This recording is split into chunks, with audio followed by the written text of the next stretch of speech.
Sayan Chakraborty is a mechanical engineer turned data analyst who worked as a BA analyst, BI analyst, supply chain analyst for around 5 years. And after 5 years, he decided to make his next move.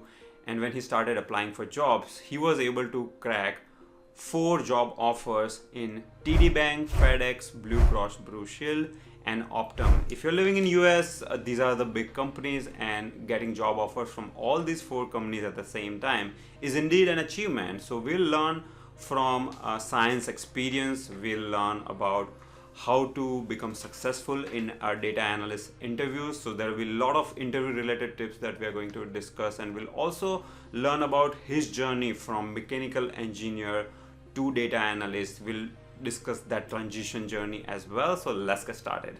So San, thank you very much for spending time today for this conversation.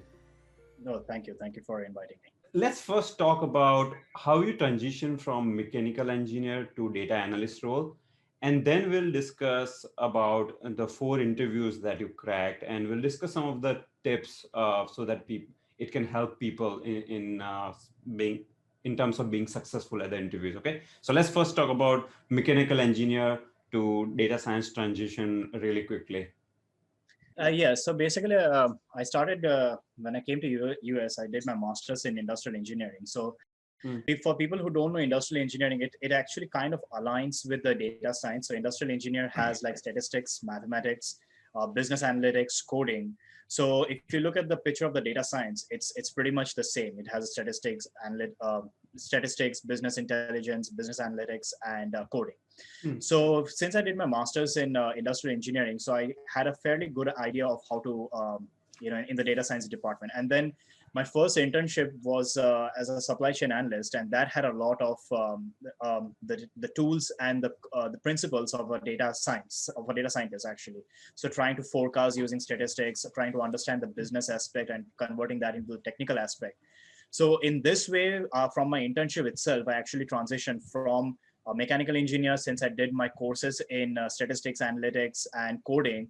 And that actually helped me to transition into the data science department. Obviously, due to also my internship helped me a lot. Oh, I see. So if someone is doing a master's in industrial engineering, that person can get a job as a data analyst directly, correct? Yeah, absolutely. Because if you look at the LinkedIn jobs, the requirements for any data analyst or a data scientist, some of the key things are masters in computer science, absolutely. Then you have operation research. So one of the core courses in industrial engineer is operation research and digital and simulations.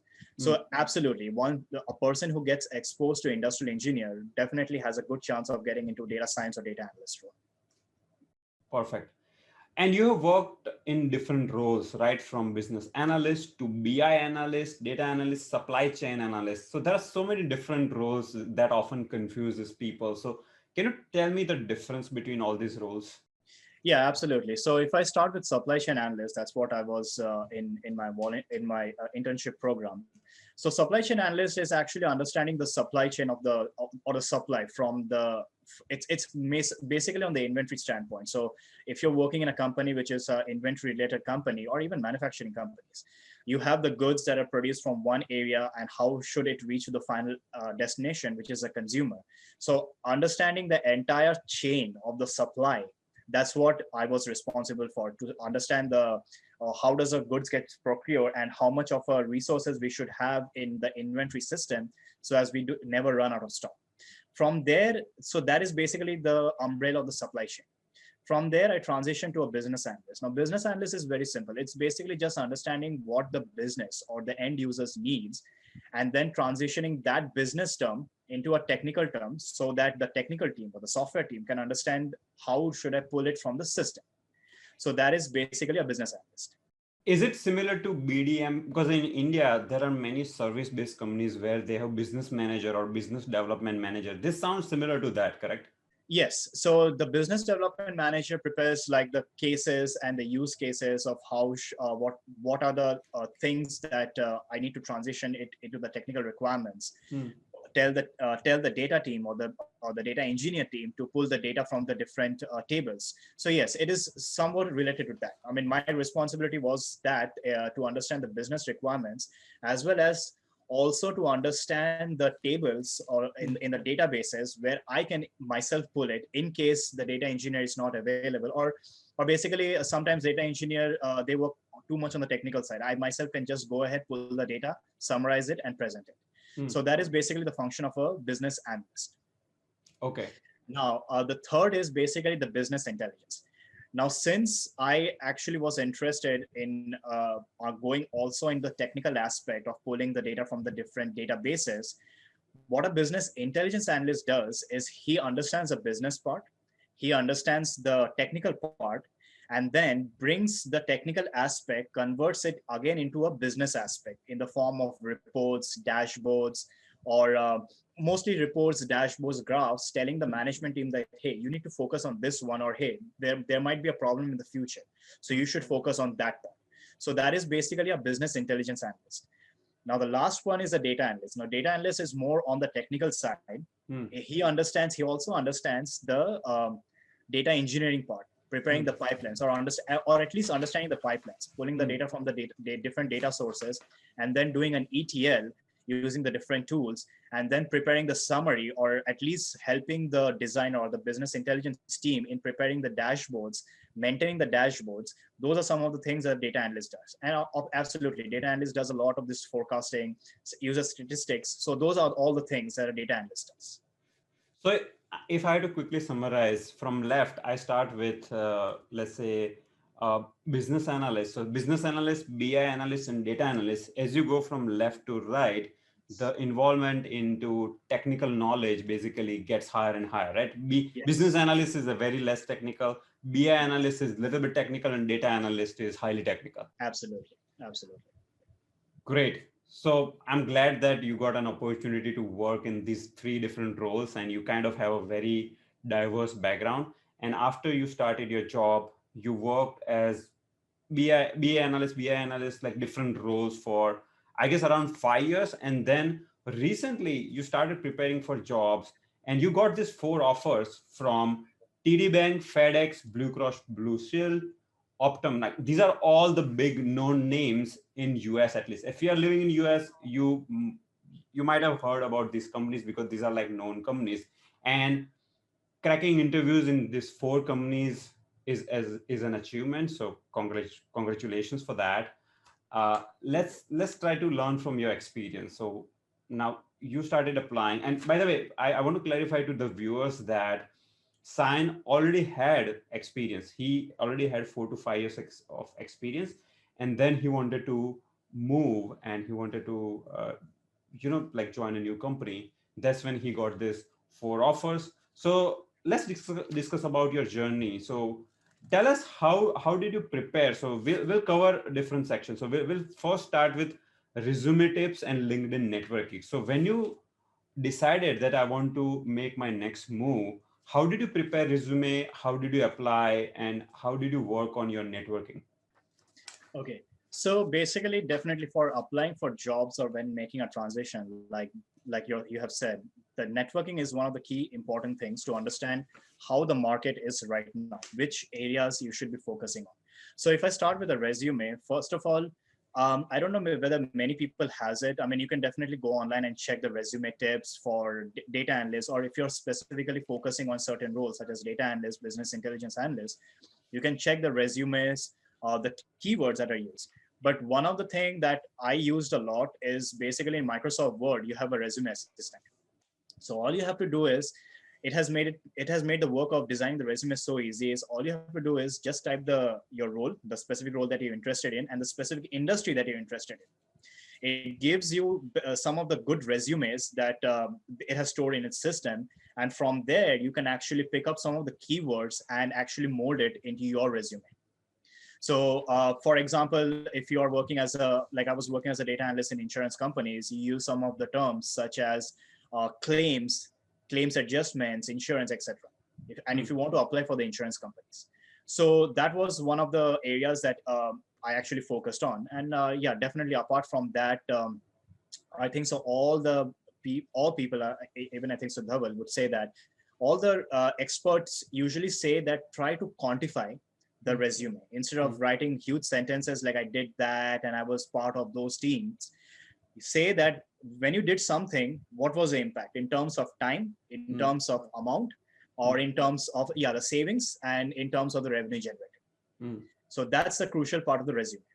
The second thing is, once you have a basic resume, then try to see, or you see that which of the positions you are interested to work in, and also do a logical thinking as to, if you apply for those companies, will they give you an interview call or not? So what I mean to say is, let's assume that you are in an insurance company, but you want to apply an automobile. I'm not discouraging people from not to apply an automobile, but do you have any experience, whether you have a website, a project, anything that can you use it for the companies to give you a call?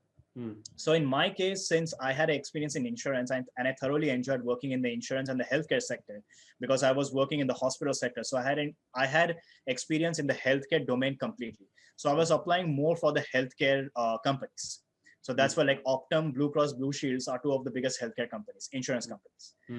So apply for those kind of positions. Now, the third thing is, see what your core expertise is. In my case, it was reporting, analytics, and forecasting. So that's why you see which of those companies are interested in these core skills. Definitely, once you go through the business, like your job requirements and the basic qualifications, it absolutely says that we are looking for people who has at least, I think so that's where they have a section of prefer qualification and qualifications. If you have these qualifications, then you're good. But look at the prefer qualifications. Once you have created that these are the companies that you want to work in, and these are the qualifications that matches your profile, apply for those companies. Now, the third thing is a networking part. See, LinkedIn is one of the good places that you can see which of your colleagues or people whom you follow or your alumni are there in those companies. So for example, I had contacts in like LinkedIn contacts in Optum, in Bluecross Blueshield. I just reach out to them. That's an art of cold email. You have to reach out to say 50 or 60 people. Not everyone will respond, but you have to be persistent enough. Maybe 10% of those people may respond to you. Once they respond, make sure that once they respond, if they want your resume, you have the resume prepared and immediately send it to them, because they wouldn't have time to follow through. You have to follow through them. So these are the three areas that actually helped me got the interview calls. And the fourth thing is understand the market. What I mean to say of understanding the market is, usually there is a certain time frame when the job openings open. Like usually it's the end of the fiscal year or the start of the new year. That's when a lot of job openings open up. Apply during that time frame, because there will be many people who will be, many companies who will be posting the jobs. And the fifth thing is, usually in LinkedIn, see the jobs which has been posted for the last maybe 1 week at the most. If it's a big company, try to see the jobs which has been posted for the last 24 hours. I don't know. I think so. There is an algorithm that sees that if you apply the jobs within an hour or 2 hours after the job has been posted, your profile reaches the recruiter fast or initially. But I'm not pretty sure about that. But actually, I think so that actually helped me in at FedEx at least. I think I agree with you, because you have the position, and if you apply early, you have this early mover advantage for sure. And the thing you mentioned about the Microsoft, so Microsoft Office itself has a kind of provides you help in terms of building the resume. Yes, so I think so. It's a Microsoft Pro versions that has Microsoft Word has a resume assistant that you can use that for using the specific keywords for the specific companies. Because as we know, if you're applying online, you have the ATS system, I think so, that searches for the specific keywords, and if it's there, it pulls your data or it pulls your resume. Got it. Got it. So people should use all these tips, make a solid resume. Also, based on the position, you can customize your resume. It's not like one resume you keep on sending everywhere, based on the position. Always think from a recruiter standpoint, as Sayan mentioned, that you need to think from other person, the person who is reading your resume, and adjust your resume such that those keywords are highlighted, the things that they are looking for. So now let's say your resume is solid, you did solid networking on LinkedIn, you managed to get these calls. Let's discuss different rounds of interview that you have to go through. as a data analyst, and let's discuss some of the tips of cracking those rounds. Absolutely. So basically, I can speak from my position overview as a data analyst or as a BI analyst. In these positions, obviously you need the technical sound or the technical knowledge, but also the communication part. So the first round, definitely you will have either a call from the HR person or the team manager. Sometimes the team manager gives you a call. They just wants to know what do you do, what is your current position, and why do you want to transition. I mean, the simple basic questions. What are you looking for the job? Do you know about our company? And why are you looking for transition? So that will be your first round. Once you clear that round, the second round definitely will be the technical rounds. Now, for a data analyst or a business intelligence analyst, there is a lot of the questions would probably be more on the database side, because data analyst and a business intelligence analyst does a lot of data manipulations. So many questions related to database, or do you know what is a database, how to use a database, how to pull the data, how to summarize the data. That's the reporting side. So these will be the questions that will be in the second round of interview. Many of the companies also goes for third round. So the third round will be specific to that industry. So if it's a banking industry, do you understand the terms such as loans or defaults? If it's a credit related industry, so do you understand those? How do you calculate the percentage of defaults, etc., etc.? That will be very specific to the industry. And then absolutely the fourth round will be your usual like what are your expectations, what are the benefits that you're looking for, what's your salary expectations, and those things. So these are the four rounds that actually happens in a typical data analyst or a business intelligence role. Mm.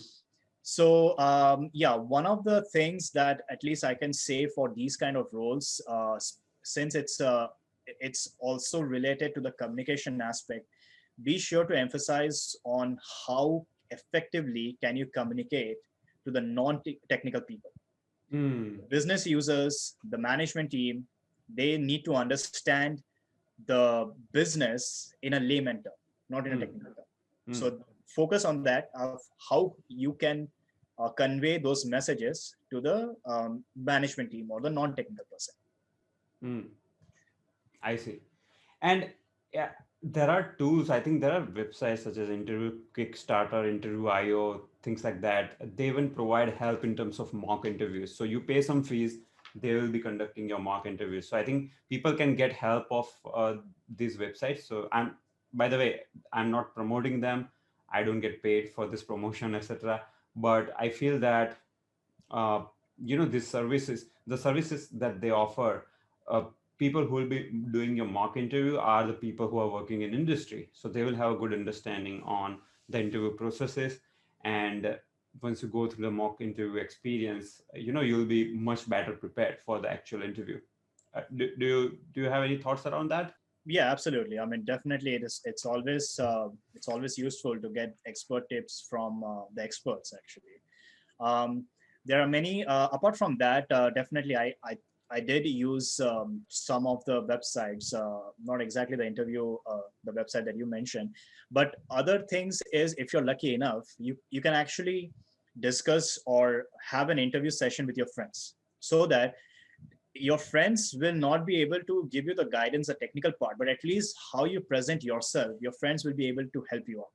That, Mm. hey, you are taking too long for giving this answer, Mm. or you're taking too short, your answer is too vague, we cannot understand it.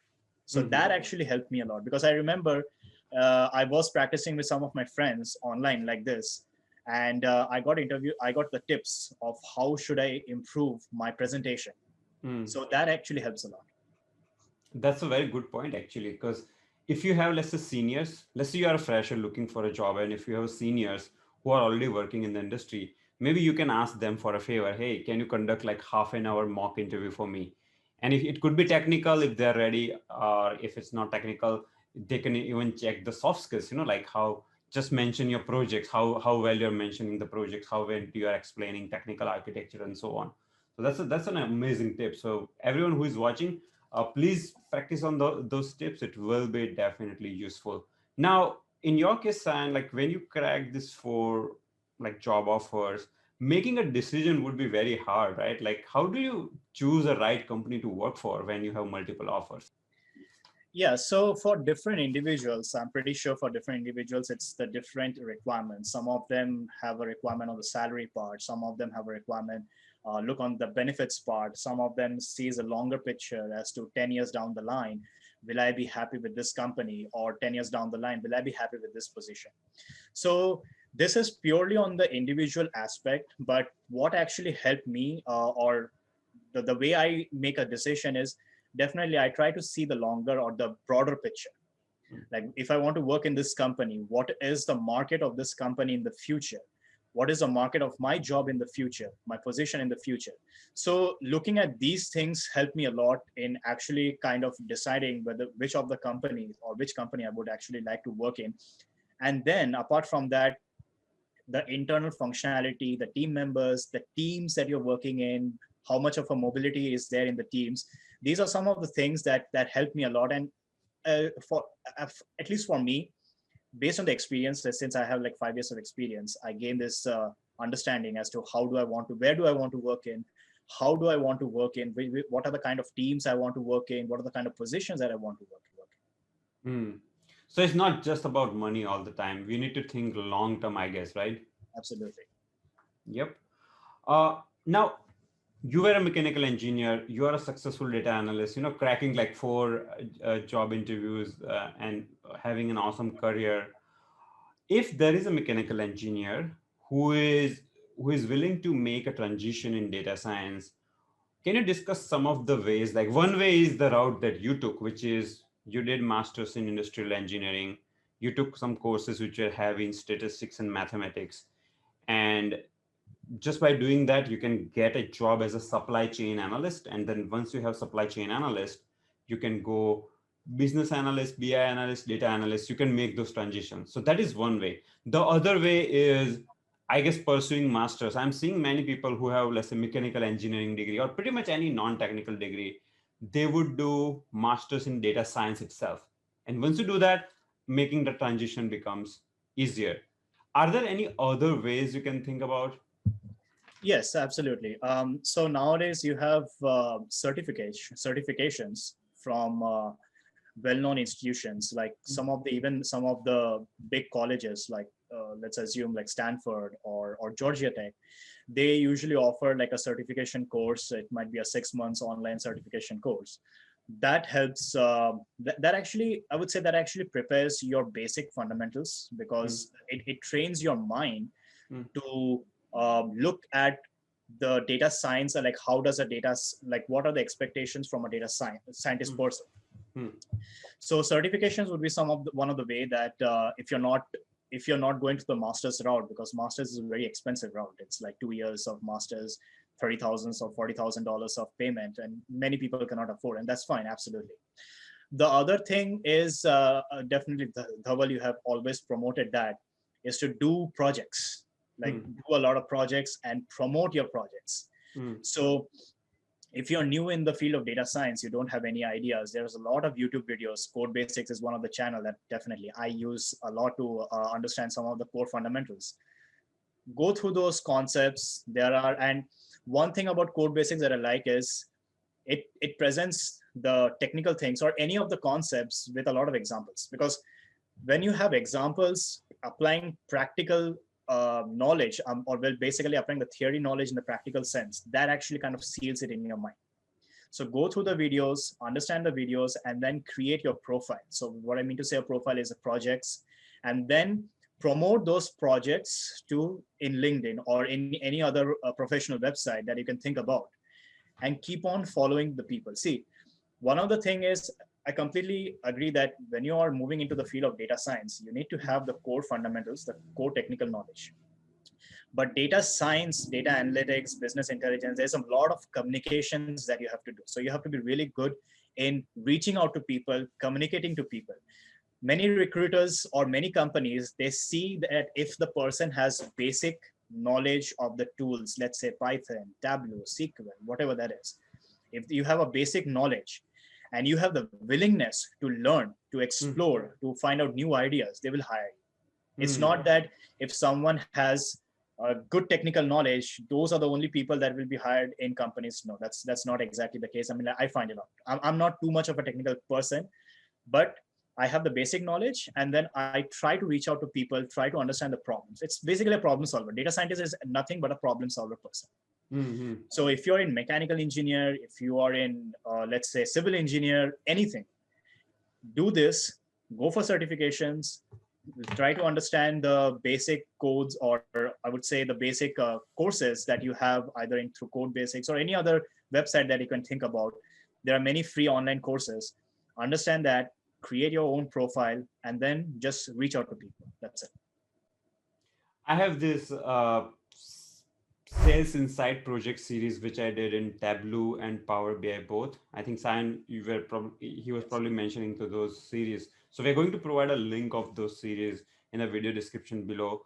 These are the videos designed for absolute beginners. You don't need to have any knowledge. So if you do these projects, you will understand Power BI or a Tableau from a business, from a business problem standpoint. So it's not like I'm teaching you how to do XYZ in Power BI. But really, we start with a problem statement. Here's the sales numbers, and we want to derive some insights out of it. How do you go and do it in Power BI or Tableau?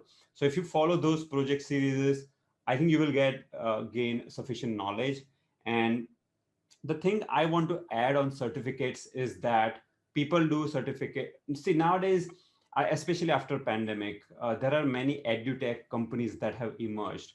So certificates are kind of losing value in a sense. So don't think that, okay, you spend this whatever few $1,000 in this certificate, you have the certificate and you will get a job. That's not the case. By doing certificate, you're gaining a knowledge. Some certificate requires you to pass certain exams. So if you have a knowledge, it proves that you have taken effort to pass those exams. So it shows your effort. But whether you get successful in the interview or not, it really depends on how you perform during those, few hours of interview rounds. So if you're trying to get certificates, please be careful. Don't go for super expensive certificates. I don't think that useful. And if you are trying to, don't try to get certificate just from any XYZ institute. There are so many edutech companies that have popped up in last 1 year. So just be a little careful. Some of these companies are charging a lot of money and they don't provide a quality education. So don't get into that a trap where they're just trying to make a money. If you're trying to get a certificate from, let's say, Google or Stanford, yes, these are like trustworthy resources, so you can definitely go for that. I myself, I am a self learner. I have no certificate. I don't I don't spend any money on any paid courses.